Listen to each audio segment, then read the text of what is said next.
A Agência Nacional de Saúde Suplementar determinou novas regras para os planos de saúde com coparticipação.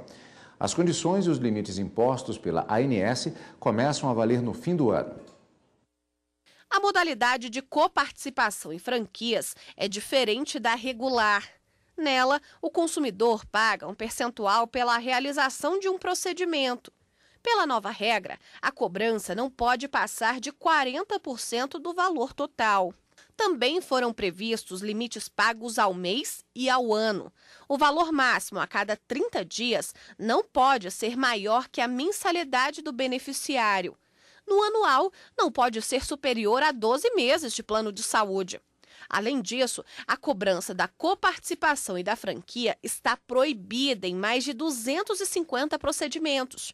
Entre eles, consultas no clínico geral, exames preventivos e de pré-natal, e tratamentos crônicos como câncer e hemodiálise.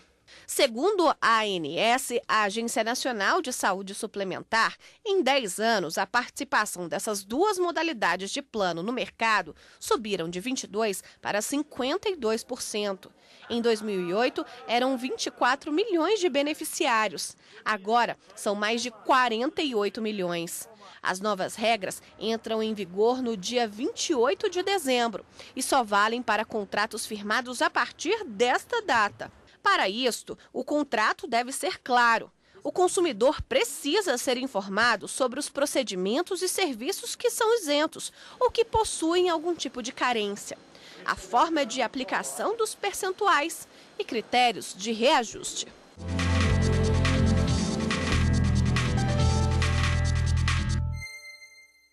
E para falar mais sobre o assunto, recebemos agora aqui no estúdio o advogado Luiz Fernando Moreira, que é especialista em saúde, né? Sim. Em primeiro lugar, boa tarde, obrigada pela participação. Boa tarde. Boa tarde. Agora vamos lá, vamos esclarecer primeiro o que significa esse plano de saúde com coparticipação. Vimos ali na reportagem que hoje são mais de 48 milhões de beneficiários, né, doutor Fernando? 48 milhões de beneficiários, em torno de 52% participam de planos chamados contributivos.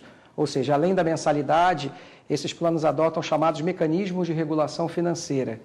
Esses mecanismos de regulação financeira são a coparticipação e a franquia. Em razão disso, o mercado, as operadoras passaram a oferecer esses planos porque eles oferecem a possibilidade de uma mensalidade menor, mais atrativa para o consumidor. E muita gente, então, aderiu a esses planos. E para a empresa também, né? Para a empresa também. Agora, o problema é que estava havendo um certo abuso por parte de algumas operadoras que colocavam com a participação de 50%, 60%, às vezes 70% do procedimento, que configura uma restrição de acesso ao seu tratamento. A pergunta é complicada porque são muitos detalhes, mas assim, essencialmente, o que é que muda em relação ao que ainda é, na verdade, o que passa a ser a partir de dezembro? Os contratos que estão em vigor, ou seja, aqueles que vão vencer a partir do ano que vem, esses não mudam nada, continuam com as mesmas regras. Os contratos novos, que tenham a previsão de mecanismos de regulação, aí sim, esses passarão a observar as regras contidas na resolução normativa da Agência Nacional de Saúde.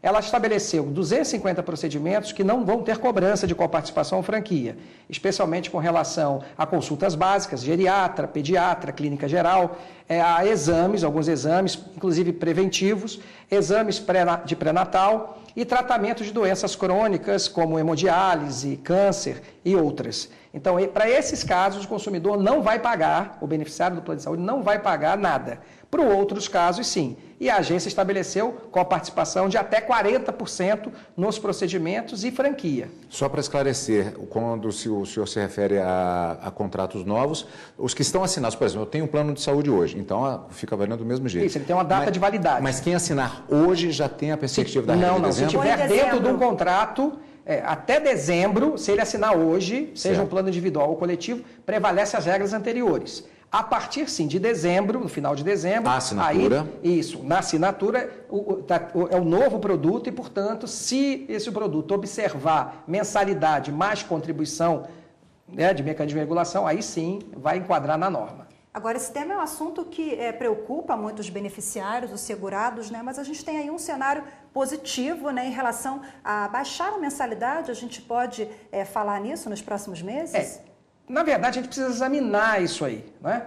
A minha preocupação é que, com relação aos esses novos produtos, se financeiramente for interessante para a operadora, o que é que ela vai fazer em relação aos contratos coletivos? Porque os individuais, ela não pode rescindi-los. A lei não permite. Ela vai denunciar os contratos com 60 dias e vai dizer, olha, a partir de agora eu ofereço, no teu caso, no empregador, ou uma associação, um sindicato, eu ofereço esse novo produto aqui para vocês, com coparticipação em franquia pré-estabelecidos. Então, essa é a questão.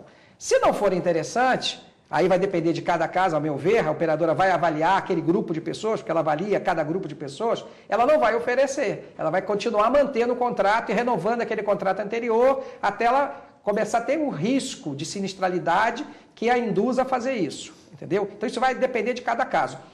A coparticipação em franquia, ela faz com que você, beneficiário, tenha uma corresponsabilidade no pagamento naquele plano e também com autocuidado de saúde. Então, a própria norma da agência, isso aí ninguém toca, oferece, inclusive, a possibilidade das operadoras passarem a oferecer um desconto na renovação. A exemplo que se faz com seguro de automóvel, quando você não bate, não tem colisão, não usa os serviços, né, de reparo, existe essa possibilidade. Antigamente isso era visto pela ANS como uma coisa negativa, porque poderia restringir o acesso daquela pessoa à cobertura assistencial. E hoje ela entendeu que não. Quer dizer, se eu tenho cuidado com a minha saúde, se eu participo de um programa preventivo, se eu melhorei as minhas informações de saúde de um ano para outro, então eu teria direito a receber um bônus, uma bonificação por isso. Existe uma limitação da mensalidade com base no valor da coparticipação? Se não me engano, nós vimos alguma coisa na reportagem. Não, mensalidade é fixada... Da franquia, melhor dizendo. A franquia ela tem dois modelos. Ela tem uma franquia com base no valor da mensalidade, que é a franquia mensal, e tem a chamada franquia acumulada, que é um período de 12 meses. Então, a pessoa, nesse caso, o contratante, ele vai optar por essas duas franquias. Se pega a franquia mensal ou se pega anual, de acordo com a ocorrência. Quer dizer, isso aí vai ter... A pessoa que vai contratar agora vai precisar, a meu ver, de uma orientação. Não se pode mais contratar plano de saúde com base na conversa de corretor. Infelizmente, muito corretor vende alguma coisa que sabe que não vai ser entregue, ou até mesmo por desconhecimento. Agora, doutor Fernando, essa franquia, ela pode ser maior do que o valor da mensalidade? Não, ela é limitada ao valor da mensalidade. Então, certamente, nesse caso de franquia, vai ser estabelecida aquela franquia anual, e que ou mensal, a partir da qual é o valor fixo, na verdade, a partir do qual o beneficiário, ele não tem responsabilidade de pagar aquela diferença. Tá? E o consumidor sabe que vai pagar porque tem aquele rol ali de mais de 250 procedimentos. É só os contratos têm que ter como anexo essa relação. Maravilha, então, doutor Fernando, mais uma vez, obrigada pelas informações, pelos esclarecimentos aqui. Muito obrigado, doutor. Obrigado.